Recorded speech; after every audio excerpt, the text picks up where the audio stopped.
Selamat pagi, berjumpa kembali dalam program Sabda Penyapa GKJ Sidareja. Hari ini, Rabu 20 Agustus tahun 2025.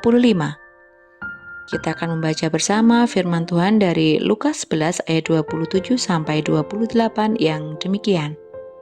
Lukas pasal 11 ayat 27 sampai 28. Demikianlah firman Tuhan. Ketika Yesus masih berbicara, berserulah seorang perempuan dari antara orang banyak dan berkata kepadanya, "Berbahagialah ibu yang telah mengandung engkau dan susu yang telah menyusui engkau." Tetapi ia berkata, "Yang berbahagia ialah mereka yang mendengarkan firman Allah dan yang memeliharanya." Tema yang akan kita renungkan adalah sumber kebahagiaan. Seorang lanjut usia merasa tidak bahagia. Ia merasa sedih sehingga sering mengeluh karena dirasanya anak dan cucunya kurang memedulikannya. Ia merasa tidak bahagia karena keluarga yang menurutnya adalah harta yang paling berharga ternyata kurang memperhatikannya. Dan suatu hari, ia sakit dan dirawat di ICU, sebuah rumah sakit. Di sana ia menemukan sumber kebahagiaan. Sumber itu bukan anak, cucu, harta, atau apapun di dunia ini. Seorang perawat Kristen di ICU yang penuh kasih menyadarkannya bahwa sumber kebahagiaan itu adalah firman Tuhan. Perawat itu tidak hanya melayani secara medis. Ia juga memperdengarkan renungan firman Tuhan dari gawainya dan selalu bercakap-cakap dengan lansia tersebut.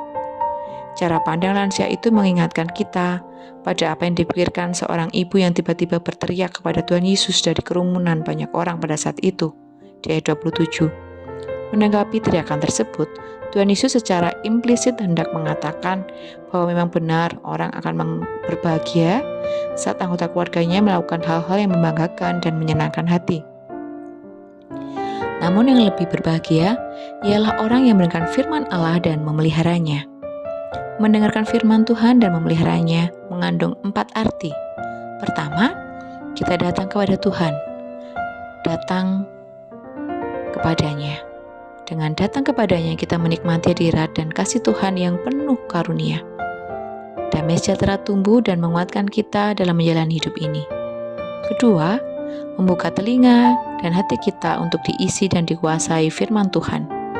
Firman itu membantu kita menentukan pilihan dalam hidup kita.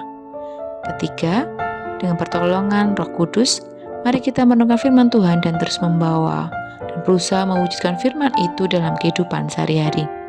Keempat, firman Tuhan itu bukan sekedar yang tertulis dalam Alkitab, melainkan juga adalah Sang Firman yang telah menjadi manusia, yaitu Tuhan Yesus Kristus. Untuk itu mari kita dengar suaranya agar hidup kita bahagia, sebab dialah sumber kebahagiaan kita. Mari bersama kita berdoa. Kami ucap syukur Tuhan, kami berada dalam negara yang memperbolehkan kami untuk boleh membaca Alkitab secara bebas, dimanapun dan kapanpun. Mampukan kami Tuhan untuk boleh menjadi pribadi yang terus-terusan mendengarkan serta membaca dan melakukan firman-Mu dalam kehidupan kami. Biarlah kami bagaikan pohon yang ada di tepian air yang boleh terus mendengarkan firman-Mu sehingga berbuah di saatnya yang tepat. Mampukan kami Tuhan untuk boleh fokus hanya kepada Engkau, bukan melekat kepada keluarga kami ataupun kepada sesuatu yang kami miliki. Karena ketika kami mendengar firman-Mu Tuhan, kami boleh menikmati hadirat-Mu yang penuh kasih dan damai. Kami boleh mengisi hati dan telinga kami dengan firman-Mu yang menguatkan iman percaya kami.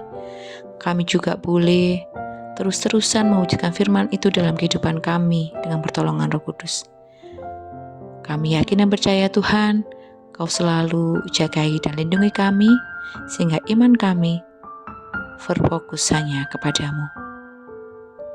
Dalam nama Tuhan Yesus kami berdoa dan mengucap syukur. Haleluya. Amin. Selamat pagi, selamat beraktivitas. Tuhan Yesus memberkati.